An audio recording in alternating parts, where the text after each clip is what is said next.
I'm Don. It's late. I'm up. Hi. Let's watch this. Alright, this is a Columbia picture. In the middle of filming, Columbia was bought by Coca-Cola. So they tried to pull the plug on it because it was costing so much, and it's like, why would you spend a bunch, like, millions of dollars on some stupid supernatural special effects comedy? There's no way it's going to make its budget back. Which is ironic, or whatever.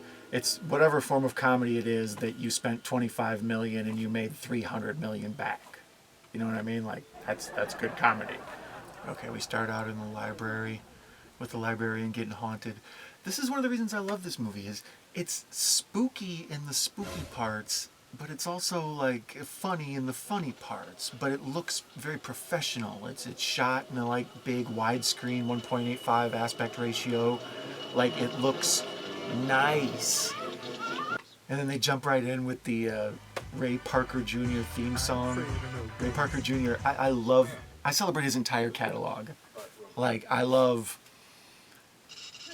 the Ghostbusters theme, and the Ghostbusters theme is really good, and I'm a big fan of the Ghostbusters theme. That's, yeah. Venkman shocking the students at the beginning is just like classic comedy, because right from the jump you know Venkman's a jerk. You know, the movie tells you up front, like, you're not supposed to like this guy, but you're going to. He's essentially awful the first second you meet him. The giant oversized cards are classic. It's like, would you just rob the Joker's Wild set real quick? Buzzer! Bill Murray supposedly made this movie on the deal that the studio would also let him make his remake of Razor's Edge, which is terrible. I don't recommend anybody watch it. It's alright. He was trying to move away from doing just comedy, and he wasn't really ready for that, or whoever directed it wasn't ready for that, or whatever. I haven't watched it in a long time. The last time I saw it, it was rough. So he agreed to do this, and then Razor's Edge as his choice. And then, of course, Razor's Edge just bombed, and this blew up, right?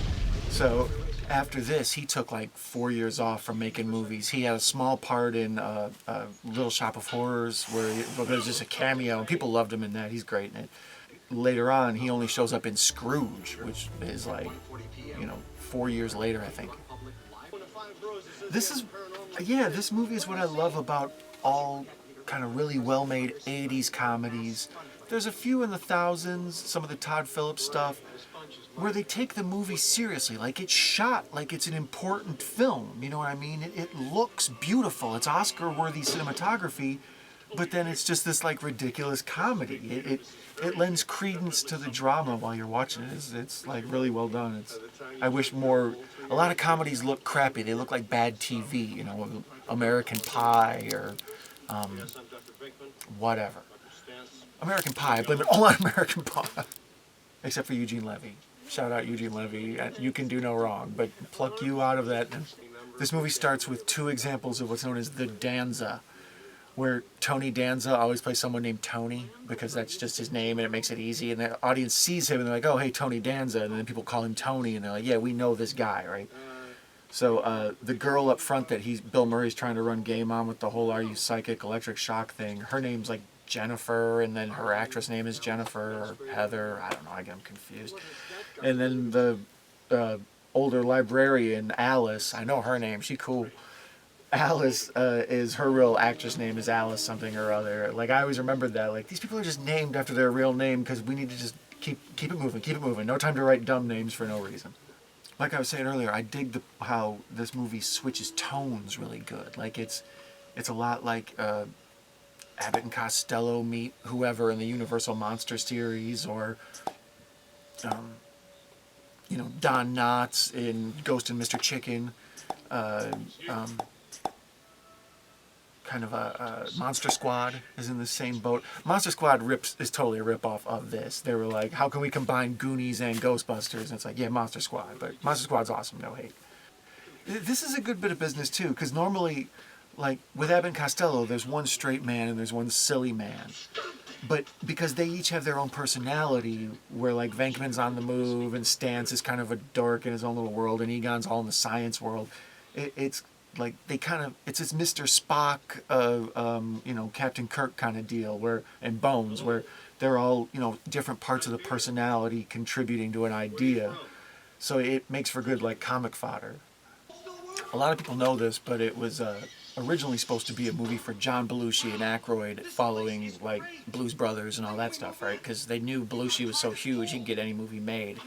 So Aykroyd wrote this big, huge, like, sweeping adventure where these dudes were, like, traveling through parallel universes and all this stuff, and, like, they were trying to, you know, trying to track down ghosts through all sorts of dimensions, and it was just crazy. The budget would have been $300 million in 1984 money, which is... So they scaled it all back to, you know, the movie we see now. And obviously Belushi passed away, so they had to figure out some way to, you know, get this made. So they just kind of assumed Bill Murray would be in it, but he wasn't totally, like, gonna be in it. But up till the, like, final days, they were kind of like, yeah, I'm pretty sure Bill's in. Like, oh, the appearance of Rick Moranis as Lewis. Lewis is awesome. Lewis is, looks just like Chris Hayes on MSNBC. Sigourney Weaver's, like, living room, just the view alone, I'm guessing her rent is $85 bajillion a month in 1984 money. Like, I understand being in the orchestra pays well, but probably not that well. Like, you're ballin', Sigourney. Quick foreshadowing, when the eggs burst open on the counter when Sigourney Weaver's having her first, like, poltergeist experience, there's a shot of the Stay Puft marshmallows, like, right there next to the eggs. Like, just a little tip off. I think there's a billboard next to the firehouse where the Ghostbusters run their business out of, too. Like, they, you know, anything they could do not to get sued by the Michelin people or the Pillsbury people. Always with the devil dogs. Devil dogs are moneymakers. You know what I mean? You want to try to boost profits, you throw a few devil dogs in.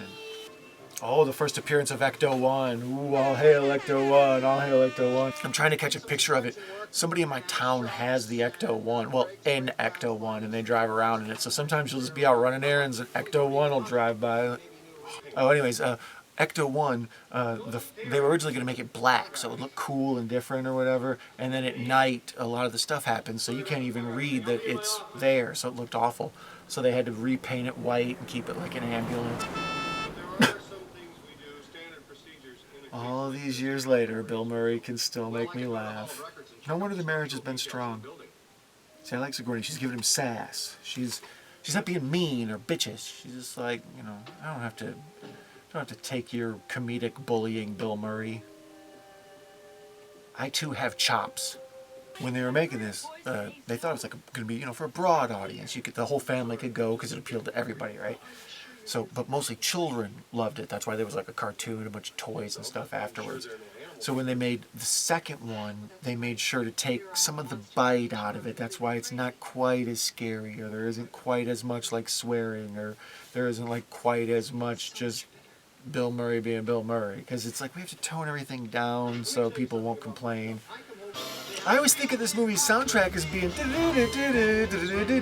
It's not. It's basically like this happening, I don't know, leftover music from the Blues Brothers.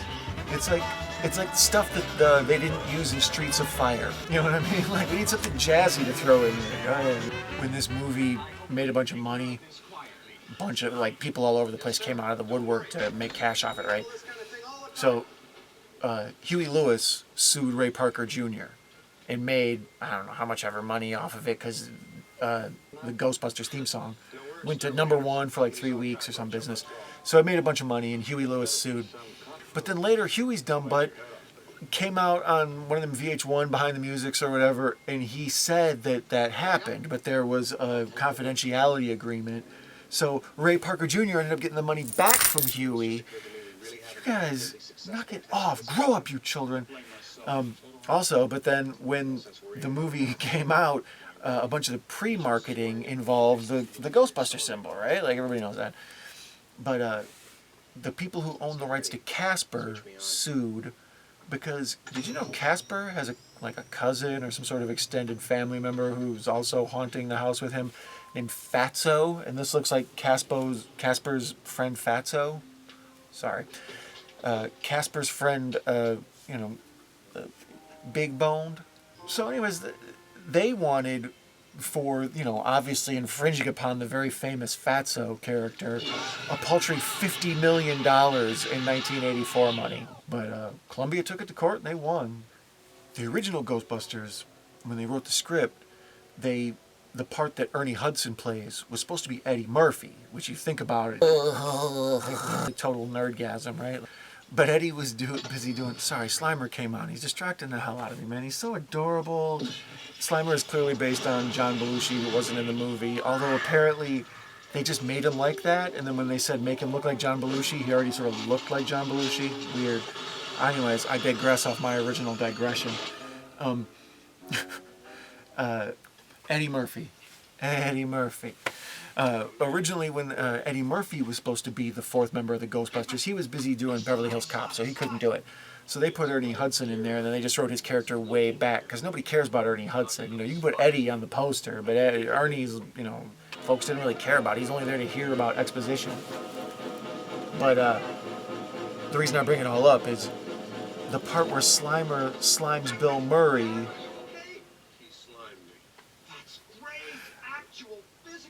That was supposed to be Eddie Murphy's part. So now every time I watch this, I'm always like, like I can't help but see Eddie in that role, like a gold chain. Why do you have leather gloves on and a pinky ring?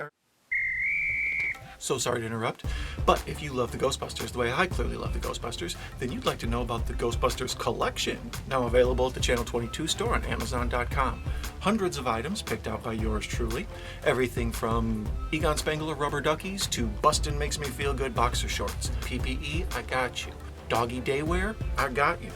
All of it in one easy-to-navigate location, and anything purchased by following the link in the description on that visit will generate a tiny commission for this channel, which will hopefully keep it alive and producing content.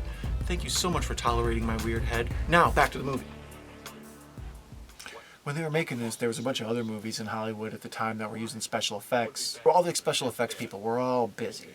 So they had to make a special effects house to make this movie. So most of the special effects are test shots.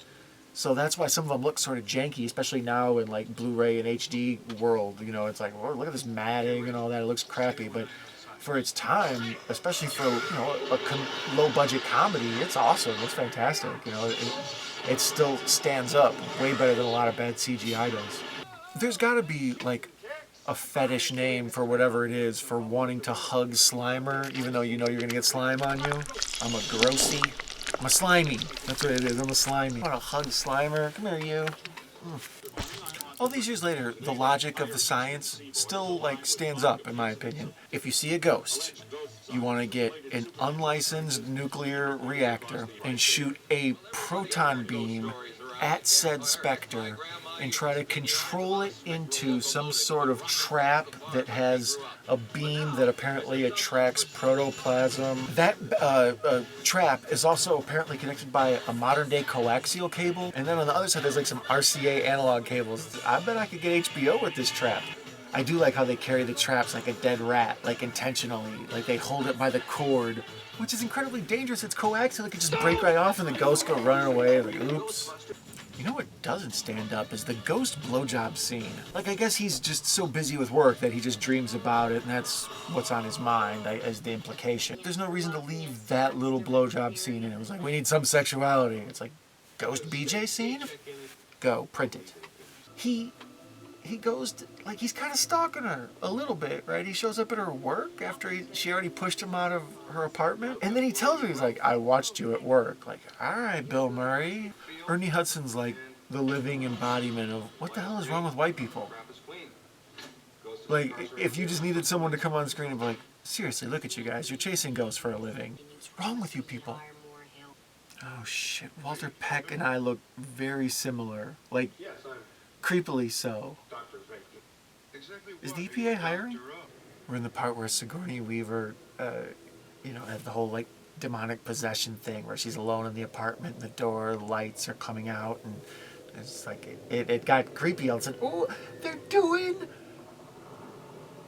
They did the Nightmare on Elm Street through the door, push on the rubber wall thing in 1983 or whatever. They beat him to it. I'm sure somebody else did it way before, but I always credit Nightmare on Elm Street as like the main one I think of. It's like, yeah, just put like a sheet on the wall and we'll push on it.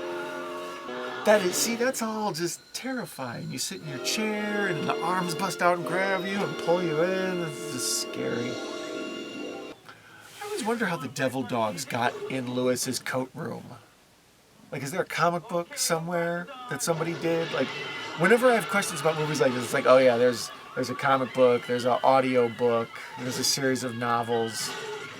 Supposedly, there's two homeless people who live by the park, what's it called? Tavern on the Green. Sorry, I don't live in New York, man.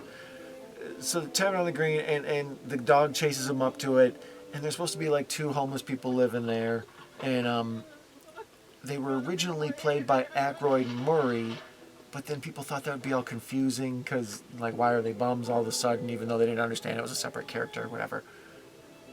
So I've read somewhere that they're in there, and I've read somewhere that they're deleted. And so far I haven't seen them. So right now that's like my thing. I'm looking for the bums. I got homeless people. I'm sorry, y'all. I got no tact. I'm working on it. I'm working on the tact. I promise the tact is coming. Okay, now we're at the part where Dana has turned into a demon.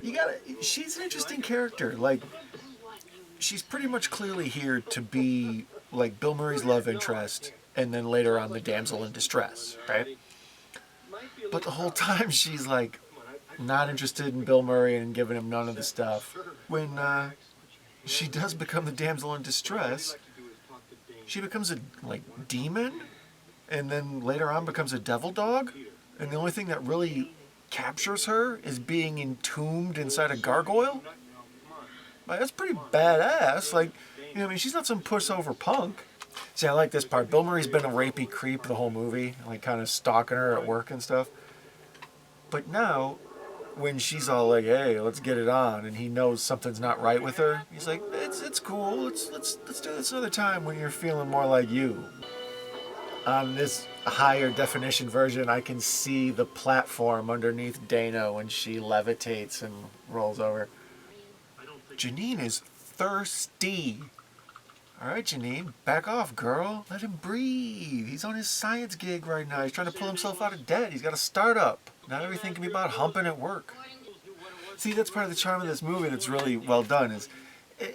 Earlier I was making fun of how the ghost trap has a coaxial cable in it, and it's like, look how cheap this thing looks. And then you can tell the ghost spectrometer or whatever it's called is clearly just like a handheld, Coleco video game or whatever. Now when I'm looking at Lewis, and he's got the whole spaghetti strainer with the wires on it on top, you can tell because they're inventing stuff, the things they have are all just repurposed other stuff, so it would make sense that would be like that. So I'm not cute finding plot holes. The movie constantly is 2 steps ahead of me, which is not very hard. I wonder if that nerdy dude that Dana was talking to when Bill Murray showed up and cockblocked him, the guy from the orchestra, do you think that's Oscar's dad from Part 2, The Baby? I don't know. I'm sure somewhere on the internet that's been answered, I'm sure. Oh, Ernie Hudson's back. Long time no see, buddy. Where you been? White people. Yeah, I know. Now all of a sudden, music's like bad jazz.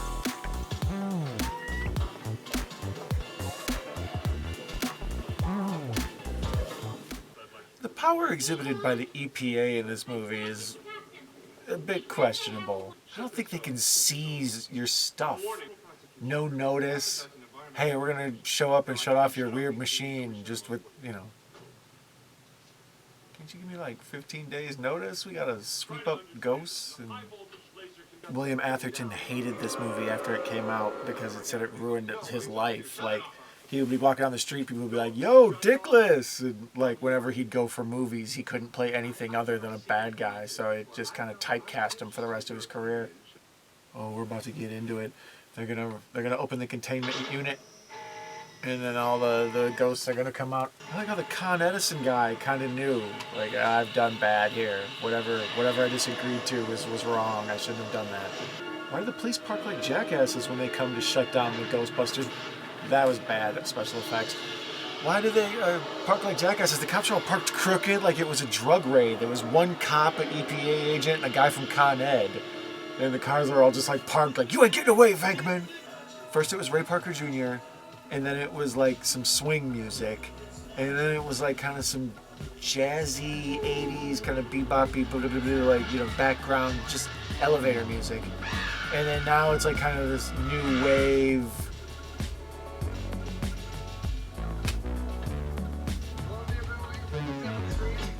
I love all this when they unleash hell, and then it's just all the ghosts are coming up and these monsters and everything, and then they like show, like, you know, people decompose driving taxi cabs and stuff, and then all of a sudden Slimer pops out with a mouthful of hot dogs. It's awesome.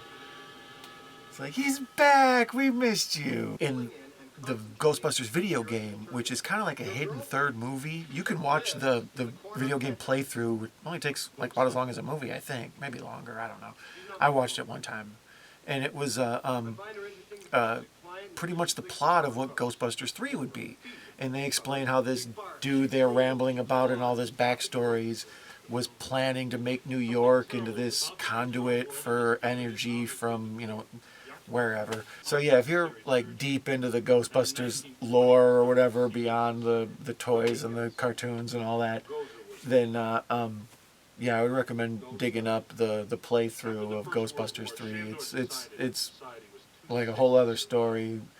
And since Harold Ramis is gone, there won't be any more movies with this crew. You know, there'll be a bunch of Ghostbusters movie. They're already on their second reboot or whatever.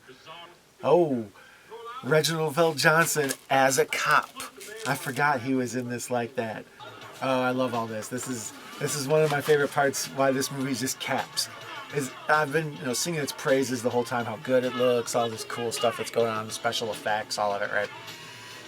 So now at the end, where, you know, we have this big, you know, villain to defeat, and we're working our way to the climax of the film, and there's a whole city and maybe the whole world is just in desperation. Then they call in their champions, you know. It's like this David and Goliath moment where everybody just parts the way, and they get like an armed guard to bring them straight to the scene, and then they get out and the crowd just loses their shit and they're all happy. Like, yeah, here it is. Like, everybody's all just, you know, there's no hope left. And here's the heroes. Yeah! It's like the beginning of a fight. It's awesome. And he's giving his props to Ray.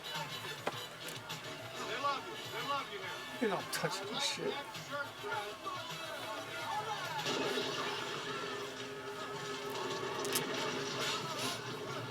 Oh, and then all the good times end, and they're forced to look up at the building, and it's just like, oh, quick push and zoom. I like that. That's scary. Evil always has the power of earthquakes. Like, they just control lightning and earthquakes. Why doesn't evil use hail? You know, hail's got to be like one of the main weapons you can get. But no, it's like, ooh, lightning and earthquakes, that's way more scary. What you know about fire tornadoes? They're the hot new thing. They're the fidget spinners of natural disasters. They thought they were dead, but they're not, and the crowd's so happy. It's okay, it's okay.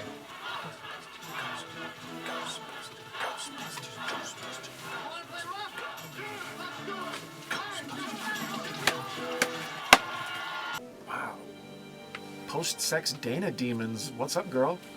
She rocked Lewis's world. It was all worth it for him right there.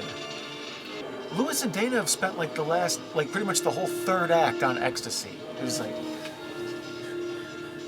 I love you, man. Give me like 8 hugs. Floor 22. Thanks for liking, sharing, and subscribing. Oh, Gozer. Oh, what's up, Gozer? Gozer was originally going to be Pee Wee Herman, I guess, but that was like when it was more silly. Later on, they replaced him with like this, you know, androgynous European model, like David Bowie kind of woman.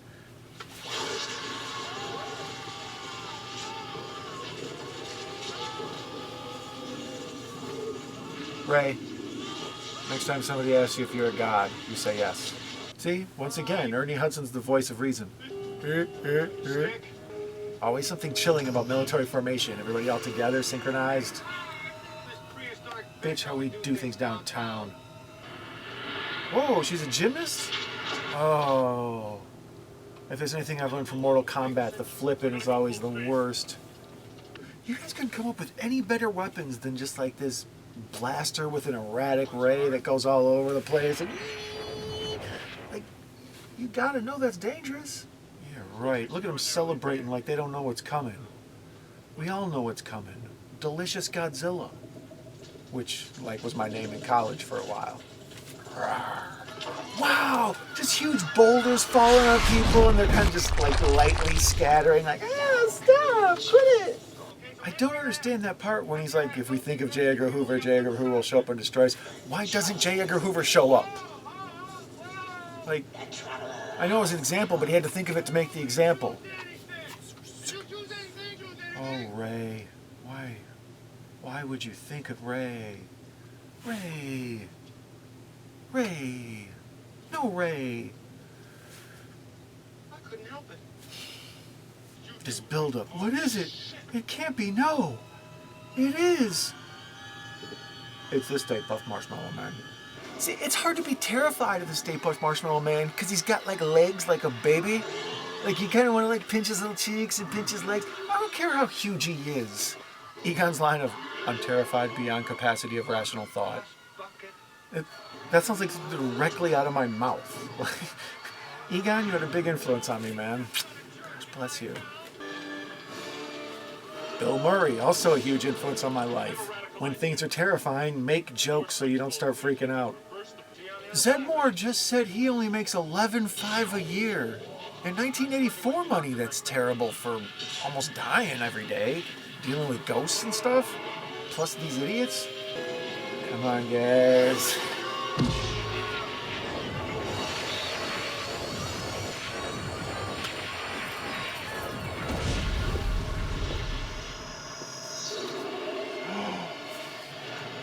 Big melting bourbon. Now if we could just get a giant chocolate man and a giant graham cracker man to come by and explode, we are set. Ugh, just white goo all over everything. Looks like the end of that orgy scene at Eyes Wide Shut. Well, obviously the evil's gone. This guy's back to normal. You all right? Yeah. You okay? Like, all the Ghostbusters just covered in this pigeon crap, and Peter's got like one little like drip on him. He's like, yeah, I'm okay. Happy music.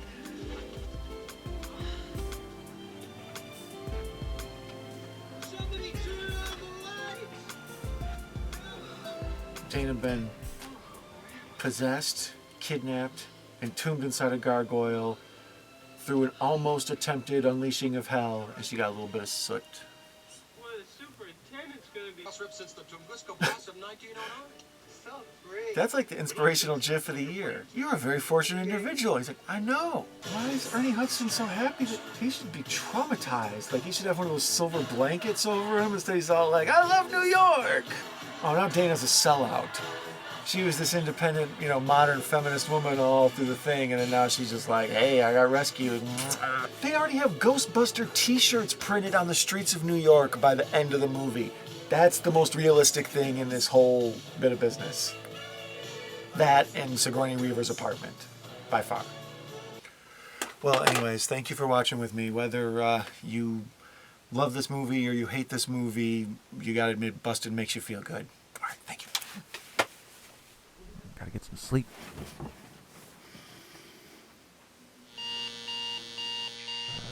Damn it.